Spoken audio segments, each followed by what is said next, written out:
any tips or tools that you have for finding out when people are, using those books or what's happened with that? Because it is an area that's tricky sometimes to find out unless you've got a relationship with the publisher. It's something I think the arts and humanities really struggled with, because especially even in citation practices, they're so different in the arts and humanities than they are in the other disciplines. I suppose I'll give two tools that I use very much that I like.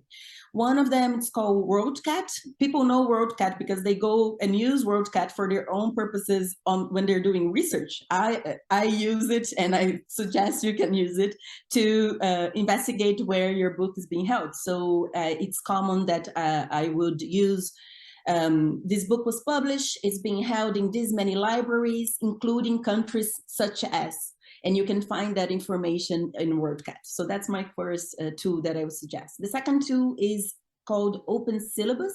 It collects syllabus across disciplines, and you can add you can search by author, but you can also search by output, and then you can see examples of syllabus that are used in your publications.